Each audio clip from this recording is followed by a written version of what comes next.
আজকের class flow chart. চলেন আমরা শুরু করব flow chart. First of all flow চার্টটা কি অ্যাকচুয়ালি, আমি আগে এটা বলার আগে একটু বলে দিই ফ্লো চার্টটা কি। ফ্লো চার্টটা হচ্ছে ধরেন ফ্লো মানে চার্টের ফ্লো। চার্ট মানে কি ভাইয়া? চার্ট মানে হচ্ছে এরকম বক্স, এরকম বক্স, এরকম বক্স, এই বক্সের চার্ট আর কি, সোজা কথা। এই বক্সের যে ফ্লো, ফ্লো কথা বুঝতে পেরেছেন? ফ্লো মানে কি? ধারা। ফ্লো মানে হচ্ছে ধারা বা সারি। এই যে বক্সের একটা সারি, এইটাকে আমরা বলি হচ্ছে ফ্লো চার্ট। কথা বুঝতে পেরেছেন? এখন এই বক্সের সারির মধ্যে আমাদের কি করতে হয়? এই বক্সের সারির মধ্যে আমাদের কিছু ইনফরমেশন দিতে হয়। কিভাবে দিতে হয় সেটাই আমরা হচ্ছে আজকে শিখবো। খেয়াল করব। এখন এই যে ইনফরমেশন আমরা দিব, এখন এই যে বক্স যে আমরা আঁকবো আমাদের ফ্লো চার্ট লেখার জন্য, খেয়াল করবো ফ্লো চার্টের জন্য কিছু জিনিস হচ্ছে ম্যান্ডেটরি, রাখতেই হবে। মানে এই জিনিসগুলো যদি আমরা না করি তাহলে আমরা ফ্লো চার্টে মার্কস পাবো না। সেই জিনিসগুলো কি? প্রথমত হচ্ছে সেই জিনিসটা হচ্ছে বক্স দিতে হবে, বক্স মাস্ট। এখন কথা হলো ভাইয়া, খাতার মধ্যে বক্সটা দুই ভাবে আঁকা যায়। একটা হচ্ছে আপনি খাতার মধ্যে পাশাপাশি আঁকলেন, এরকম এরকম, ঠিক আছে। আবার হচ্ছে আপনি খাতার মধ্যে নিচে নিচে আঁকলেন, এরকম। কোনটা সঠিক? অনেকের মনে প্রশ্ন, ভাইয়া আমরা কি পাশাপাশি আঁকবো বক্সগুলো না নিচে নিচে আঁকবো? আমি বলে দিই, বোর্ডের নিয়ম অনুযায়ী আপনার পাশেরটাও সঠিক, নিচেরটাও সঠিক, কোনোটাই ভুল না। তার মানে আপনি যদি ফ্লো চার্ট পাশাপাশি আঁকেন আপনি মার্কস পাবেন, আপনি যদি ফ্লো চার্ট নিচে নিচে আঁকেন তাহলে আপনি মার্কস পাবেন। কথা বুঝতে পেরেছেন? সো এইটা নিয়ে আমরা টেনশন করবো না যে আমরা কি পাশাপাশি আঁকবো নাকি আমরা নিচে নিচে আঁকবো, আমরা কি হরাইজন্টালি আঁকবো নাকি ভার্টিক্যালি আঁকবো, এইটা নিয়ে টেনশনের কোনো দরকার নাই, দুইটাই সঠিক। এখন কথা হচ্ছে এইখানে একটা নিয়ম আপনাকে মেনটেন করতে হবে। সেটা হচ্ছে আপনি যদি নিচে নিচে আঁকেন অথবা পাশাপাশি আঁকেন কোনো সমস্যা নাই, কিন্তু আপনি নিচে নিচে আঁকলে আপনাকে অবশ্যই একটা লাইনেই আঁকতে হবে, মানে দুই লাইনে যাওয়া যাবে না। ধরেন আপনার বক্স কিন্তু মোট আঁকা লাগবে হচ্ছে 6টা, এর মধ্যে একটা দেওয়া থাকবে ইনফরমেশন, আর বাকি 5টা আপনাকে হচ্ছে দিতে হবে। তার মানে মোট বক্স কয়টা? 6টা। এখন এই যে দেখেন আপনার, আমি এখানে যখন বক্স রাখছি আমার বক্স কয়টা হয়েছে? 1 2 3 4টা। এবার আপনি চিন্তা করলেন যেহেতু এখানে 4টা দিয়েছি তাহলে পাশের লাইনে আরো 2টা দেই, এখানে একটা, এইখানে একটা, 2টা দেই, 6টা হয়ে গেল। না, এইটা করা যাবে না ভাইয়া। আপনি পাশাপাশি দেন অথবা নিচে নিচে দেন, আপনাকে বক্স করতে হবে অবশ্যই এক লাইনে, অবশ্যই অবশ্যই এক লাইনে। কথা শুনেছি ভাইয়া? 5টা বক্স পাশাপাশি দিয়ে 6 নাম্বারটাকে নিচে দিতে পারবো না? পারবেন না ভাইয়া, কোনোভাবেই পারবেন না। আপনাকে 6টা বক্সই পাশাপাশি অথবা নিচে দিতে হবে। আপনি নিচে দেন তাহলেও সমস্যা নাই, আপনি পাশে দেন তাহলেও সমস্যা নাই, কিন্তু একই লাইনে রাখতে হবে। পাশাপাশি দিলে 6টাই পাশাপাশি, আর নিচে নিচে দিলে 6টাই নিচে নিচে। এখন আমরা এখানে একটা টেকনিক খাটাইতে পারি, সেটা হচ্ছে ধরেন আপনি যদি পাশাপাশি দেন বক্সগুলা, ধরেন আপনি পাশাপাশি দিবেন, এবার পাশাপাশি দিলে আপনি করবেন কি জানেন? বক্সগুলোকে এইরকম এরকম করে নিচের দিক দিয়ে বড় করবেন, যেন আপনি নিচে লিখতে পারেন বেশি করে, নিচের দিক দিয়ে বড় করবেন। কথা বুঝতে পারছেন? পাশে ছোট রাখবেন বাট নিচের দিক দিয়ে বড় রাখবেন, যেন হচ্ছে আপনি নিচের দিকে লেখার জন্য জায়গা পান। আর যদি আপনি নিচে নিচে করেন, ধরেন আপনি বক্স রাখবেন নিচে নিচে, তখন আপনি কি করবেন? তখন আপনি নিচের টাহার দিয়ে বড় রাখবেন, এরকম করে রাখবেন যেন আপনার নিচের জায়গাটা কম লাগে কিন্তু পাশে আপনি জায়গাটা বেশি পান, লিখার জায়গাটা। কথা বুঝতে পেরেছেন? এরকম করে রাখবেন, তাহলে দেখা গেছে যে আপনি নিচে জায়গাটা বেশি পাবেন, পাশে জায়গাটাও বেশি পাবেন। এইভাবে আঁকবেন। কথা বুঝতে পেরেছেন? তাহলে আমরা ফার্স্ট জানলাম বক্স দিতে হবে। সেকেন্ড হচ্ছে বক্সের ধারাবাহিকতা থাকতে হবে, বক্সের সিরিয়াল থাকতে হবে। 1 2 3 4 5 6, মানে 6টা বক্স আপনাকে লাগবে এবং 6টা বক্সের ধারাবাহিকতা লাগবে। আপনি যদি 4টা বক্স দেন মার্কস কম পাবেন, আপনি যদি 2টা বক্স দেন মার্কস কম পাবেন, আপনি যদি বেশি বক্স দেন তাহলেও মার্কস কম পাবেন। অনেকে চিন্তা করে তাহলে বক্স বেশি দিয়ে দিই নাকি, যে কম দিলে তো মার্কস কম দিবে, তাহলে বেশি দিয়ে একবার ফাটাই ফেলবো। বেশিও দেওয়া যাবে না, কমও দেওয়া যাবে না, বেশিও দেওয়া যাবে না। এবার বক্সের মাঝখানে তীর চিহ্ন দিতে হবে বা টিক চিহ্ন দিতে হবে, অ্যারো চিহ্ন যেটাকে আমরা বলি, এরকম এরকম এরকম মাস্ট। এইটা কিন্তু না দিলেও মার্কস কমে যাবে আপনার। অনেকে চিন্তা করে যে না দিলেও মনে হয় চলবে, না, এটা না দিলে চলবে না, এটাও দিতে হবে আপনাকে। এটা না দিলেও আপনি মার্কস কম পাবেন। কথা শুনেছেন? এই যে অ্যারো চিহ্ন বা তীর চিহ্ন, এইটা আপনাকে দিতে হবে। তাহলে ফার্স্ট বক্স থাকাই লাগবে, বক্সের মাঝখানে তীর চিহ্ন থাকাই লাগবে। তারপর হচ্ছে সেন্টেন্স লেখা যাবে না। খেয়াল করবো, সেন্টেন্স লেখা যাবে না বলতে অ্যাকচুয়ালি কি বুঝাইছে? সেন্টেন্স কখন হয়? সেন্টেন্স তখনই হয় যখন আপনি হচ্ছে সাবজেক্ট প্লাস ভার্ব লিখেন, সাবজেক্ট প্লাস ভার্ব লিখেন। কথা বুঝতে পেরেছেন? সাবজেক্ট প্লাস ভার্ব লিখেন। যখন আপনি সাবজেক্ট প্লাস ভার্ব লিখবেন তখন আপনি এটা সেন্টেন্স হয়ে যাবে। তার মানে আপনি এমন ভাবে ফ্লোচার্ট লিখতে পারবেন না যেই ফ্লোচার্টের মধ্যে সাবজেক্ট ভার্ব থাকবে, কারণ সাবজেক্ট ভার্ব থাকলে সেটা কি হয়ে যাবে? সেন্টেন্স হয়ে যাবে, আর আমাদের সেন্টেন্স লেখা যাবে না। সেকেন্ড হচ্ছে সাবজেক্ট দেওয়া যাবে না। ওই যে বলেছি ভাইয়া, সাবজেক্ট তো আপনি দিতে পারবেন না, কারণ সাবজেক্ট দিলে সেটা হচ্ছে সেন্টেন্স হয়ে যায়, তো আপনি সাবজেক্ট ইউজ করতে পারবেন না। থার্ড হচ্ছে ফুল স্টপ দেওয়া যাবে না। কেন ভাইয়া ফুল স্টপ দেওয়া যাবে না? আপনারা যদি পাংচুয়েশন পড়ে থাকেন, পাংচুয়েশনের নিয়মের মধ্যে আছে ফুল স্টপটা সবসময় বসে সেন্টেন্সের পরে। আবারও বলছি, ফুল স্টপটা সবসময় বসে সেন্টেন্সের পরে। যেহেতু ফুল স্টপটা বসে হচ্ছে সেন্টেন্সের পরে, আপনি ফুল স্টপ দিতে পারবেন না। আবারও বলছি, আপনি ফুল স্টপ দিতে পারবেন না। তারপরে হচ্ছে শুধুমাত্র ফ্রেজ ব্যবহার করতে হবে। ফ্রেজ ব্যবহার করা মানে কি? মনে রাখবেন, আপনার লেখার মধ্যে যদি সাবজেক্ট ভার্ব না থাকে, খেয়াল করবেন, যদি সাবজেক্ট ভার্ব না থাকে সেটাকে আমরা ফ্রেজ বলি। আবারও বলছি, আপনার লেখার মধ্যে যদি সাবজেক্ট ভার্ব না থাকে সেটাকে আমরা ফ্রেজ বলি। তার মানে সোজা কথায় আপনি সাবজেক্ট ভার্ব না দিলেই সেটা অটোমেটিক কি হয়ে যাবে? ফ্রেজ হয়ে যাবে। তাহলে আপনাকে মনে রাখতে হবে কি দেওয়া যাবে না?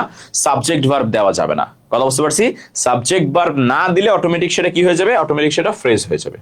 তারপরে হচ্ছে পসেসিভ ব্যবহার করা যাবে না। ভাইয়া পসেসিভ কোনগুলা? পসেসিভ হচ্ছে ধরেন আমি বললাম মাই, আচ্ছা এখানে না লিখে একটু চিপাই চাপাই লিখে তাহলে ধরতে সুবিধা হবে। হ্যাঁ, my, your, our, his, her, their, its, এদেরকে আমরা বলি হচ্ছে পসেসিভ। খেয়াল করবেন, পসেসিভ দেওয়া যাবে না, পসেসিভ দেওয়া যাবে না। আপনার সেন্টেন্সে যেন এইগুলা না থাকে। খেয়াল করবেন, এইগুলা যেন না থাকে। Your, my, our, his, her, their, its, এইগুলা যেন আপনার সেন্টেন্সে না থাকে, আপনাকে খেয়াল করতে হবে। তাহলে আবারও খেয়াল করব, আমাদের ফ্লোচার্টের বেসিক নিয়ম কি? বক্স দিতে হবে, বক্সের ধারাবাহিকতা থাকবে, বক্সের মাঝখানে তীর চিহ্ন থাকবে, সেন্টেন্স দেওয়া যাবে না, সাবজেক্ট দেওয়া যাবে না, ফুল স্টপ দেওয়া যাবে না, শুধুমাত্র ফ্রেজ লিখতে হবে, মানে সাবজেক্ট ভার্ব ছাড়া শব্দ লিখতে হবে। তারপরে হচ্ছে পসেসিভ ব্যবহার করা যাবে না। পসেসিভ কোনগুলো ভাইয়া? ওই যে my, your, our, his, her, their, its. এবার এই ফ্লোচার্ট শুরু করার বা ফ্লোচার্ট লিখার কিছু ওয়ে আছে, কিছু সিস্টেম আছে। সিস্টেমগুলো কি কি ভাইয়া? এই যে এইখানে আমি সিস্টেমগুলো একসাথে করে দিয়েছি, সিস্টেমগুলো কি? Verb plus ING, to plus V1, B3, be plus V3, by plus verb plus ING, having plus V3, adjective plus noun অথবা শুধু নাউন। এখন আপনার মনে প্রশ্ন আসতে পারে, ভাইয়া নিয়ম তো অনেকগুলা, এখন পরীক্ষায় আসলে আমি কোনটা ব্যবহার করব? ভাইয়া আপনাকে এটা নিয়ে টেনশন করতে হবে না। প্রথম বক্সে যেই নিয়মে থাকবে আপনি ওই নিয়মই করবেন। বাকিগুলা ধরেন প্রথম বক্সে আছে ভার প্লাস আইএনজি, তাহলে বাকি সবগুলা বক্স আপনি করবেন ভার প্লাস আইএনজি দিয়ে। প্রথম বক্সে আপনার আছে টু প্লাস V1, তাহলে আপনি বাকি সবগুলা বক্স করবেন হচ্ছে টু প্লাস V1 দিয়ে।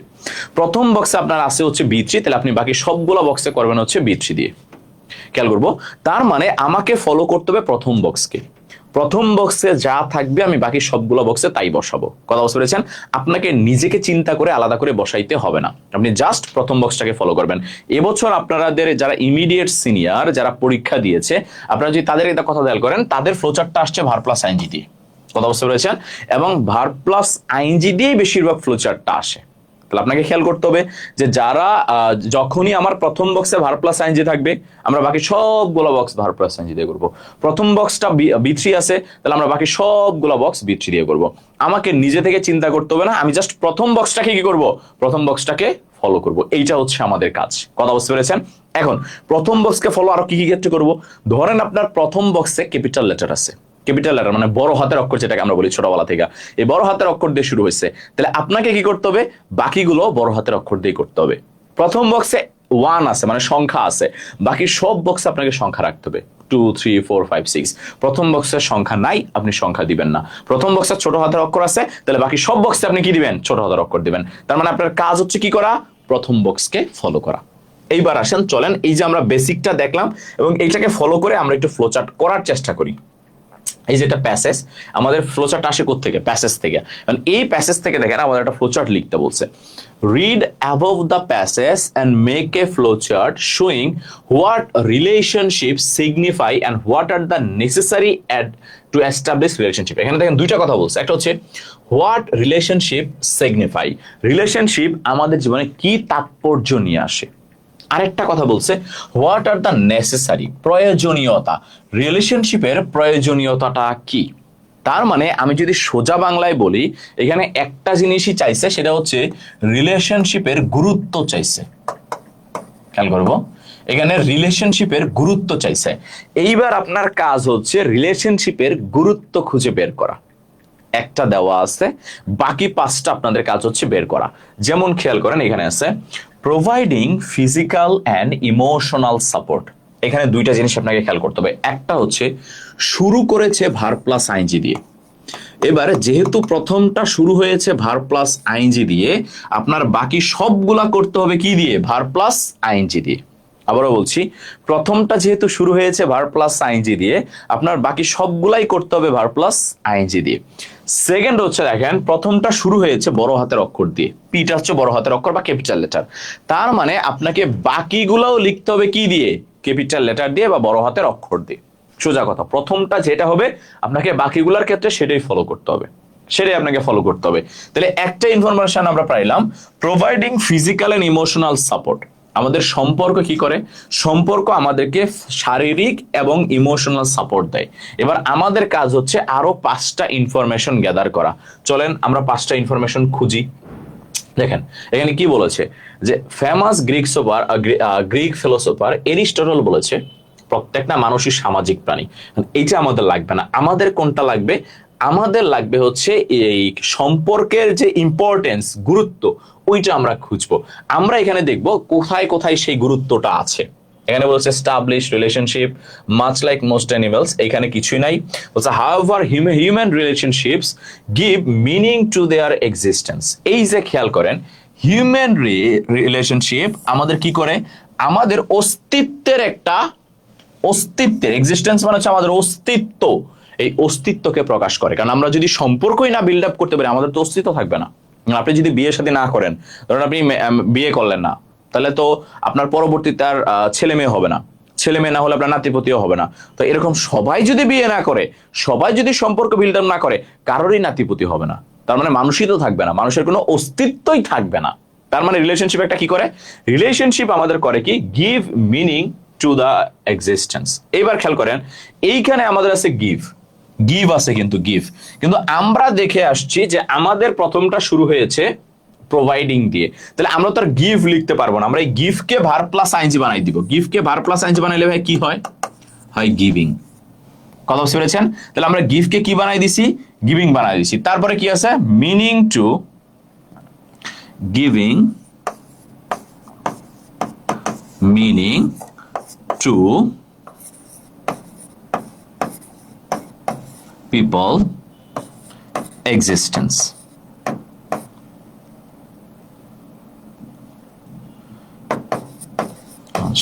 giving meaning to people existence, মানুষের যে এক্সিস্টেন্স আছে, অস্তিত্ব আছে, এটা একটা মিনিং দেয় হচ্ছে কি? এটা একটা মিনিং করে হচ্ছে আমাদের রিলেশনশিপ। এবার আসেন পরবর্তী।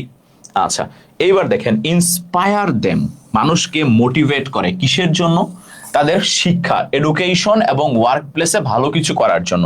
তাহলে আমরা তো ইন্সপায়ার দিব না, আমরা কি দেব? ইন্সপায়ারিং। আচ্ছা, আমরা দেব ইন্সপায়ারিং।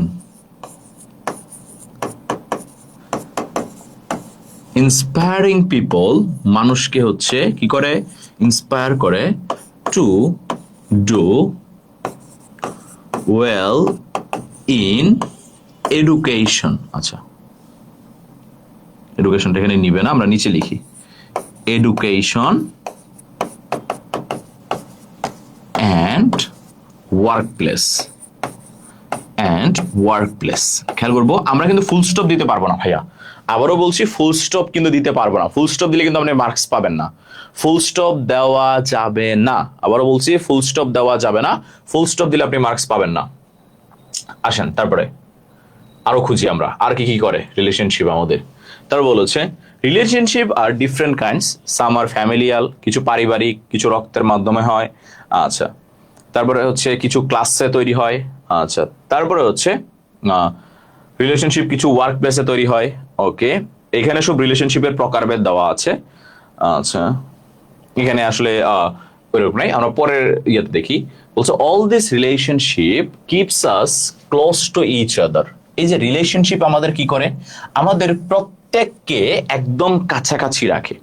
সম্পর্ক আমাদের প্রত্যেককে, যেমন আমরা পরিবারের সাথে থাকি না, পরিবারের সাথে যদি আমার সম্পর্ক না থাকতো আমরা কি একসাথে থাকতাম?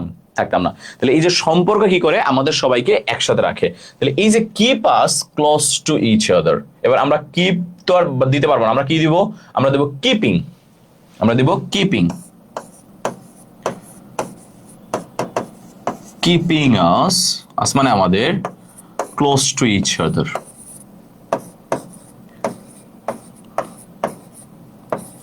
Keeping us close to each other, খেয়াল করবো keeping us close to each other. আমরা আরেকটা ইনফরমেশন পেয়ে গেছি।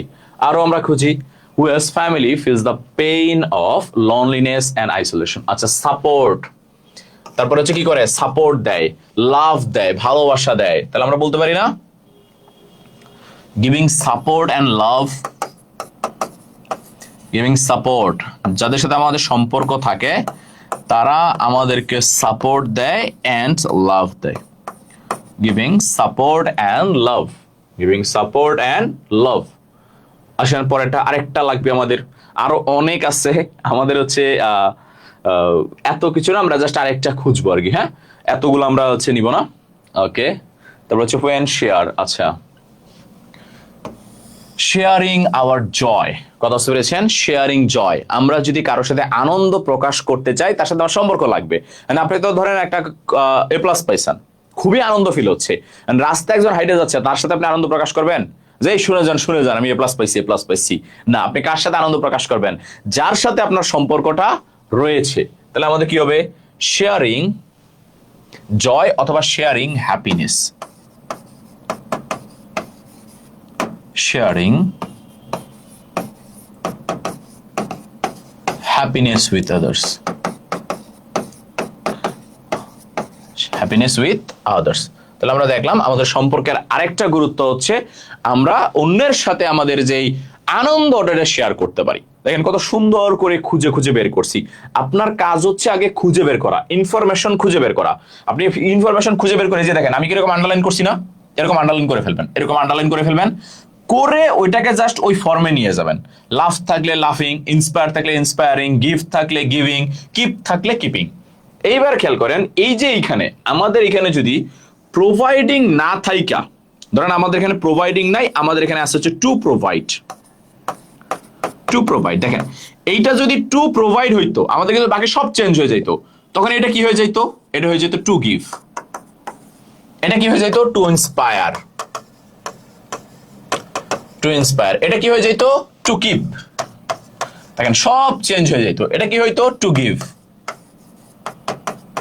এটা হয়ে যেত কি? To share. তার মানে প্রথমটা যা থাকবে বাকিগুলা তাই থাকবে। আমরা প্রথমটাকে ফলো করব। প্রথমটা টু প্লাস ভি1 তো বাকিগুলা টু প্লাস ভি1, প্রথমটা ভার প্লাস আইএনজি তো বাকিগুলা ভার প্লাস আইএনজি, প্রথমটা যা বাকিগুলা তা। এটা আমরা খেয়াল করব। আসেন তারপরে আর্টিফিশিয়াল ইন্টেলিজেন্স। আর্টিফিশিয়াল ইন্টেলিজেন্স মানে কি? এআই। যেমন এআই একটু আগে আমাকে একটা হেল্প করেছে, আমি ক্যামেরাটা চালু করতে পারছিলাম না, প্রায় 20 মিনিট সময় আমার লেগে গেছে। তো এআই কে আমি দিয়েছি, এআই আমাকে বলে দিয়েছে এই কাজটা করো, করার পর আমার ক্যামেরাটা চালু হয়েছে, যার কারণে আমাদের ক্লাসটা একটু দেরি করতে শুরু হয়েছে। তো এআইটা হচ্ছে কি বলছে, read the above text and make a flow chart showing the advantages. AI এর কি কি অ্যাডভান্টেজেস আছে? এই অ্যাডভান্টেজেস মানে হচ্ছে সুবিধা। এআই এর কি কি সুবিধা আছে ওইগুলাকে বলছে আমাদের আইডেন্টিফাই করতে। খেয়াল করব, এআই এর সুবিধাগুলো আইডেন্টিফাই করে সেটার একটা ফ্লো চার্ট আমাদের মেক করতে বলছে। এইবার আমরা খেয়াল করব এই যে এআই এর যে সুবিধা আমরা বের করব, আমরা প্রথমটা খেয়াল করব। প্রথমটা আছে analysed data on student performance. AI কি করে? এআই হচ্ছে স্টুডেন্টের যে ডাটা আছে, তথ্য আছে, এগুলোকে অ্যানালাইজ করে, মানে বিশ্লেষণ করে। দেখেন এই যে অ্যানালাইজটা কি ভাই? বি3 না? বি3। অ্যানালাইজড, এটা বি3। তার মানে বাকি সবগুলো আমাদের কি দিয়ে করতে হবে? এই B3 দিয়ে শুরু করতে হবে। সেকেন্ড হচ্ছে দেখেন এখানে কি আছে, সংখ্যা আছে A, তার মানে পরেরটাই হয়ে যাবে কি 2, পরেরটা হয়ে যাবে কি 3, সংখ্যা যেহেতু আছে পরের সবগুলোতে সংখ্যা হয়ে যাবে, পরেরটা হয়ে যাবে 4, পরেরটা হয়ে যাবে 5, পরেরটা হয়ে যাবে কি 6। তাহলে প্রথমটাতে সংখ্যা ছিল, বাকি সবগুলাতে কি হবে, সংখ্যা হবে। প্রথমটাতে B3 আছে, তার মানে বাকি সবগুলা কি দিয়ে শুরু হবে, B3 দিয়ে শুরু হবে। যেমন খেয়াল করেন, আচ্ছা আসলে আমরা আগে ইনফরমেশন দেখি এআই এর সুবিধা কি কি। আচ্ছা আচ্ছা, এই যে আমরা দেখতে পাচ্ছি এইখানে আছে হচ্ছে এআই এর অ্যাডভান্টেজেস, বলেই দিছে দেখেন আমাদের প্যাসেজের টাইটেলই হচ্ছে কি অ্যাডভান্টেজেস অফ এআই। তার মানে এখানে আপনি খুঁজলে ভরপুর ভরপুর কি পাবেন, ঠিক আছে, এই এর হচ্ছে ই পাবেন, এই অ্যাডভান্টেজেস পাবেন। আসেন একটা একটা করে দেখি। The one of the main advantages I see of AI in classroom is personalized learning. আচ্ছা খেয়াল করবো, পার্সোনালাইজড লার্নিং। পার্সোনালাইজড লার্নিং মানে হচ্ছে প্রত্যেকটা পার্সন ভেদে, ব্যক্তি ভেদে তাকে শিখানো। তাহলে এটাকে আমরা কি লিখতে পারি, আচ্ছা আমরা বলতে পারি helped in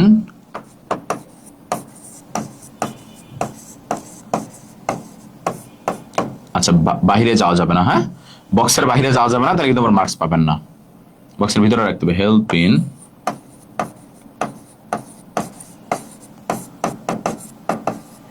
helped in personalized learning, ঠিক আছে। আমাদের প্রথমটা বড় হাতের অক্ষর দিয়ে শুরু হয়েছে, তাই আমরা বড় হাতের অক্ষর দিয়ে শুরু করছি। আপনার যদি পরীক্ষা দেখেন ছোট হাতের অক্ষর আছে, আপনি ছোট হাতের অক্ষর দিয়ে শুরু করবেন। আসেন পরেরটা, বলছে অ্যানালাইজ ডাটা, এটা তো আমরা পাইলামই, এই ইনফরমেশনটা আমাদের আছে, অ্যানালাইজ ডাটা। তারপরে বলেছে প্রোভাইড টেইলরড সাপোর্ট, এই যে খেয়াল করেন প্রোভাইড টেইলরড সাপোর্ট, তাহলে এইটাকে আমরা নিতে পারি, কিন্তু আমাদের এখানে আছে প্রোভাইড, আমরা তো আর প্রোভাইড দিব না, আমাদের লাগবে B3, তাহলে আমরা কি লিখবো, provided, provided tailored support, provided tailored support, তাই না, tailored support। তারপরে আসেন provide instant feedback, এটাও আমরা দিতে পারি, provided instant feedback, বা আচ্ছা দিব না, অন্য কিছু দেবো, সমস্যা নাই। তারপরে হচ্ছে provide student with immediate feedback, আচ্ছা allowed them to identify, যে allowing them to identify and correct mistakes, তাদের হচ্ছে মিস্টেক্স আইডেন্টিফাই করতে সহযোগিতা করে। তাহলে আমরা দিব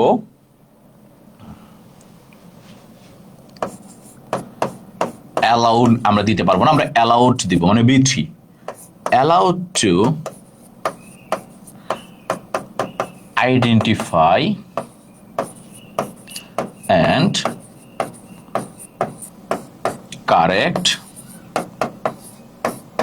mistakes, আমাদের মিস্টেক্স গুলাকে আইডেন্টিফাই করতে এবং কারেক্ট করতে সহযোগিতা করে কি আমাদের এআই। তারপরে আসি, আচ্ছা তারপর হচ্ছে অটোমেটেড রিপিটিটিভ টাস্ক, এইটা একটা হেল্প আছে, যেই কাজগুলো আমাদের বারবার করতে হয় ওই কাজগুলো করতে সে হেল্প করে। তাহলে আমরা করতে পারি helped in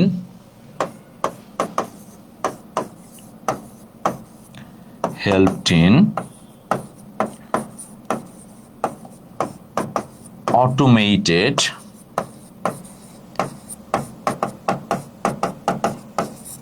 repetitive task, helped in automated repetitive task। দেখেন আমাদের কিন্তু পুরো এইটুকু বাকি আছে, এইটুকু বাদ দিয়েই আমরা হচ্ছে ইনফরমেশন খুঁজে পেয়ে গেছি। দেখেন একটা স্লাইড থেকে পেয়ে গেছি, পরেরটা আমাদের লাগতেছেও না, খেয়াল করবো প্রত্যেকটা আমাদের লাগতেছেও না। তার বলছে আচ্ছা তারপর কি করে, আচ্ছা টিচারকে হেল্প করে গ্রেডিং এর মধ্যে, গ্রেডিং অ্যাসাইনমেন্ট বা গ্রেডিং এ হেল্প করে, আমরা এখানেই পেয়ে গেছি। আমরা দিতে পারি helped in গ্রেডিং সিস্টেম, টিচারদেরকে গ্রেডিং সিস্টেমের ক্ষেত্রে হেল্প করে, কে হেল্প করে, এআই হেল্প করে। খেয়াল করবো হেল্পড ইন গ্রেডিং সিস্টেম। এইবার খেয়াল করেন না ভাইয়া, আপনি যে একাধিকবার হেল্প দিয়েছেন, ভাইয়া কোশ্চেনে যেটা দেওয়া থাকবে আমরা কি তারপর ইনফরমেশন বের নিব, কোনো রুলস আছে। আচ্ছা তারপর থেকে এটা একটা ভালো কথা, আমরা কোশ্চেনে যে ইনফরমেশন দেওয়া থাকবে আমরা কি তারপরের গুলাই শুধু নিব, হ্যাঁ তারপরের গুলাই নিব যদি সেটা ঘটনা হয়। যদি সেটা ইনসিডেন্ট হয়, এমন না ধরেন আপনাকে বললো হচ্ছে পানি দূষণের গুরুত্ব লিখো, তখন আপনি প্যাসেজের যে কোনো জায়গা থেকে নিতে পারবেন। ধরেন আপনাকে বললো হচ্ছে জেরির কাজগুলাকে লিখো, জেরি কি কি করতো সেই জিনিসটা নিয়ে একটা ফ্লোচার্ট তৈরি করো, ওই যে আমাদের মাদার ইন ম্যানুয়াল থেকে। তখন আপনি করবেন কি, জেরির কাজগুলা সিরিয়ালি নিতে হবে, মানে আগে একটা এর আগের কাজ পরে নিতে হবে এরকম পারবেন না। তখন আগেরটা আগে পরেরটা পরে, যেটা দেওয়া থাকবে তার পরে থেকে নিতে হবে।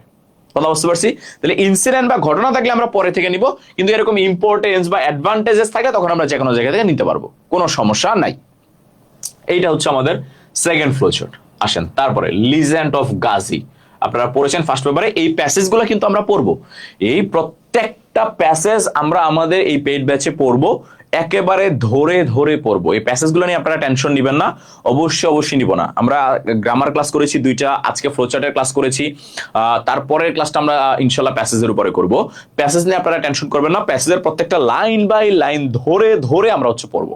কথা বুঝতে পেরেছেন? এমন ভাবে পড়বো যেন প্যাসেজ নিয়ে আপনার কোনো প্রবলেম না থাকে, কোনো টেনশন না থাকে। কথা বুঝতে পারছি? ওকে চলেন, বলছে read the above passage and make a flow chart showing the role and activities of Gazi Pir. তাহলে খেয়াল করব, বলেছে গাজী পীরের বিভিন্ন কাজকর্ম, রুল মানে হচ্ছে তার অ্যাক্টিভিটিস মানে তার কাজ, রুল মানে হচ্ছে তার অবদান, তার কাজগুলোই তো তার অবদান, সে যা যা করে গেছে সবকিছুই তো তার কি অবদান না? তার মানে এখানে ইনডাইরেক্টলি তার কাজই চাইছে। কথা বুঝতে পেরেছি? তাহলে কাজ বা অবদানগুলো আমরা হচ্ছে কি করব, ফ্লোচার্টে নিয়ে আসবো। একটা আমাকে দিয়ে দিছে, to make dangerous animal docile. First of all প্রথমটা কি দিয়ে আছে, 2+v1 দিয়ে আছে, তার মানে বাকিগুলো আমরা কি দিয়ে করব, বাকিগুলো আমরা 2+v1 দিয়ে করব। আবারও বলছি, বাকিগুলো আমরা কি দিয়ে করব, বাকিগুলো আমরা 2+v1 দিয়ে করব। সেকেন্ড হচ্ছে আমরা খেয়াল করব, প্রথমটা দেখেন 2 আছে ছোট হাতের অক্ষর, যেহেতু প্রথমটা আছে ছোট হাতের অক্ষর, বাকিগুলো আমরা কি দিয়ে করব, বাকিগুলো আমরা ছোট হাতের অক্ষর দিয়েই করব। আবারও বলছি, বাকিগুলো আমরা ছোট হাতের অক্ষর দিয়েই করব, আমরা দিয়ে করব। আসেন আমরা এবার খুঁজি, সে প্রথম একটা ইনফরমেশন আমরা পাইলাম, সে ডেঞ্জারাস এনিম্যালকে ডোসাইল করে। ডোসাইল মানে কি? ডোসাইল মানে হচ্ছে বাধ্যগত করা, মানে অনুগত করা, সোজা কথা, বাধ্যগত বা অনুগত, মানে ডেঞ্জারাস এনিম্যাল যারা ছিল বন্যপ্রাণী, তারা তার অনুগত ছিল, তার কথা শুনতো। সেকেন্ড দেখেন, এইখানে কোনো সংখ্যা নাই, তাহলে আমরা কোনো বক্সে কি দিব না, সংখ্যা দিব না। প্রথম বক্সে যা থাকবে আমরা তাকেই ফলো করব। আসেন আমরা তার ইনফরমেশন খুঁজি। গাজী পীর কি কি করছিল? আচ্ছা, গাজী পীর ওয়াজ এ মুসলিম সেইন্ট। ওকে, একজন মুসলিম দরবেশ ছিল, যে হচ্ছে ইসলামকে হচ্ছে ছড়িয়ে দিয়েছে। কোথায় ছড়িয়ে দিয়েছে? Bengal close to the Sundarban. তাহলে আমরা এই যে একটা ইনফরমেশন পাইলাম, সে ইসলামকে ছড়িয়ে দিয়েছে সুন্দরবনের আশেপাশে। তাহলে আমরা এই ইনফরমেশনটা দিতে পারি, টু স্প্রিড, স্প্রিডটা কি হয়ে যাবে, to spread Islam beside the area of Sundarban. সে সুন্দরবনের আশেপাশের এরিয়াতে ইসলামকে ছড়িয়ে দিয়েছে, ইসলামকে ছড়িয়ে দিয়েছে। আসেন তারপরে ইনফরমেশন আমরা যাই। হি ওয়াজ ক্রেডিটেড উইথ মেনি মিরাকলস। সে বিভিন্ন রহস্যময় কাজ করতে পারতো। মিরাকল মানে রহস্যময় কাজ। He could supposedly calm dangerous animal, এটা আমরা দিয়েছি যে সে ডেঞ্জারাস এনিম্যাল গুলাকে কাল মানে শান্ত করে ফেলতে পারতো, তার অনুগত করে ফেলতো। And make them docile. He is usually depicted in paths, তাকে আমরা দেখি হচ্ছে বিভিন্ন আমাদের নাট্য পথে বা ছোট ছোট ছোট ছোট ইয়ার মধ্যে, চিত্রের মধ্যে, সেই চিত্রগুলোর মধ্যে তাকে আমরা দেখতে পাই যে সে হচ্ছে একটা বাঘের উপরে বসে সাপ হাতে নিয়ে দাঁড়ায় আছে। এখন সে কি করছে? হি ফট ক্রোকোডাইলস। খেয়াল করব, সে কুমিরের বিপক্ষে যুদ্ধ করেছে। খেয়াল করব, তাহলে কেন যুদ্ধ করেছে? যেন মানুষকে হেল্প করতে পারে, যেন ওই অঞ্চলের মানুষ কুমিরের ভয়ে না ডরায় আর কি, মানে কুমিরের ভয়ে যেন কাজ না করতে পারে বা কাজ না করে বাসায় বসে না থাকা লাগে কুমিরের ভয়ে, এই জন্য সে কুমিরের বিপক্ষে যুদ্ধ করছে। তাহলে টু ফাইট এগেইনস্ট ক্রোকোডাইল, ঠিক আছে, ফর হেল্পিং পিপল এটা দিতে পারেন, আর সেটা না দিলেও চলবে। টু ফাইট এগেইনস্ট ক্রোকোডাইল, সে ক্রোকোডাইলের বিপক্ষে কি করেছে? যুদ্ধ করেছে। কে করেছে? আমাদের গাজী পীর সাহেব করেছে। তারা বলেছে of region full of canals and creeks, বলেছে যেইগুলা মানুষকে হুমকি দিত, মানে যেগুলার ভয়ে মানুষ হচ্ছে কি করতে পারতো না, এই কাজ করতে পারতো না। So, because of his high alert and vigilance presence, all predatory animals were said to have been kept within bounds. It was also believed that he enabled villagers to live close to forests. সে মানুষকে enable করেছে, enable মানে হচ্ছে ভাইয়া উদ্বুদ্ধ করা, মানুষকে বুঝাইছে দেখো সুন্দরবনের প্রাণীগুলো আমার কথা শুনে তারা তোমাদের কোনো ক্ষতি করবে না, তোমরা ভয় পাইও না, তোমাদের কাজ হচ্ছে সুন্দরবনের পাশেই থাকা, সুন্দরবনের পাশেই থাকো এবং সুন্দরবনের পাশেই চাষাবাদ করো। তাহলে সে কি করেছে, পিপুলকে এনাবল করেছে। আচ্ছা, তাহলে আমরা দিব to enable people, to enable people for living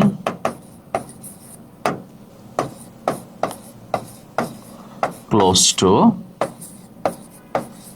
Sundarban, for living close to Sundarban, যেন তারা সুন্দরবনের আশেপাশে কি করতে পারে, বসবাস করতে পারে। এই জন্য তারা কি করেছে, এই জন্য মানুষকে এনাবল করেছে, মানে উদ্বুদ্ধ করেছে। আসেন আর কি পাই, and cultivate their lands।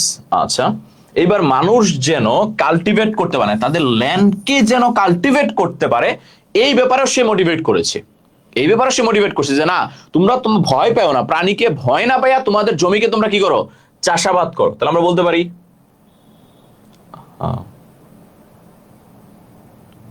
আচ্ছা, আমরা দিতে পারি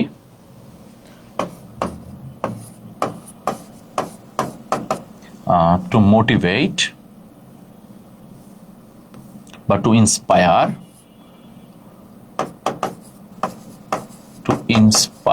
people for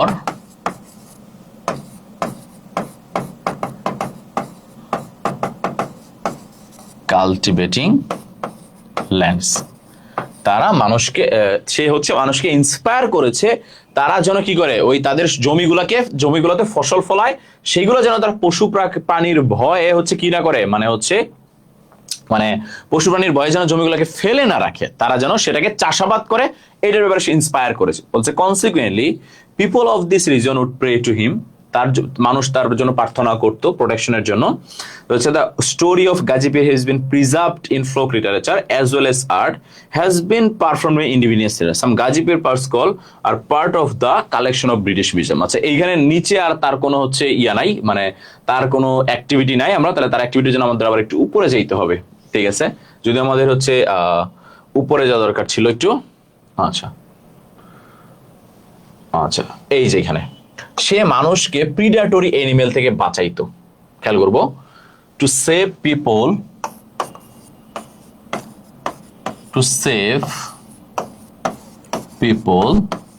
from predatory animal. Predatory মানে হচ্ছে বন্য প্রাণী, যারা হিংস্র প্রাণী, হ্যাঁ, বন্য হিংস্র প্রাণীদের থেকে মানুষকে বাঁচাইতো। কে বাঁচাইতো? আমাদের এই গাজীপুর। এই যে গাজীপুরের সম্বন্ধে 5টা ইনফরমেশন আমরা পেয়ে গেছি। দেখেন, আমি পাশাপাশি করেছি, এক লাইনে করেছি, এবং পাশাপাশি গুলা করার জন্য আমি নিচের লাইনে যাইতে পারি নাই। আমি এটা বলেছি যে যখনই আপনি পাশাপাশি বক্সগুলো করবেন একই লাইনে আপনাকে রাখতে হবে, আপনি নিচের লাইনে যাইতে পারবেন না, নিচের লাইনে গেলে কিন্তু আপনি মার্কস পাবেন না। খেয়াল করেন, প্রথমটাতে 2+V1 ছিল, আমরা পরের গুলা সব 2+V1 দিয়ে করেছি। প্রথমটা যদি ভাইয়া 2+V1 না থেকে প্রথমটা যদি আমাদের ভার্ব প্লাস আইএনজি থাকতো, তাহলে বাকি সবগুলো আমরা কি দিয়ে করতাম? Verb plus ING. তখন আমাদের স্প্রিডের জায়গায় কি হয়ে যেত? টু স্প্রেডের জায়গায় হয়ে যেত স্প্রিডিং। আবার টু ফাইটের জায়গায় কি হয়ে যেত ভাইয়া? ফাইটিং, তাই না?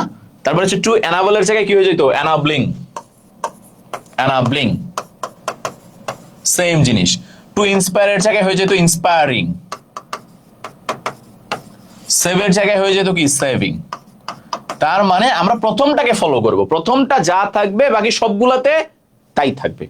কথা শুনেছি, প্রথমটাতে যা থাকবে বাকি সবগুলাতে আমাদের কি থাকবে? তাই থাকবে। এই ছিল আমাদের ওভারঅল সবকিছু নিয়ে, ফ্লোচার্টের সবকিছু নিয়ে আলোচনা।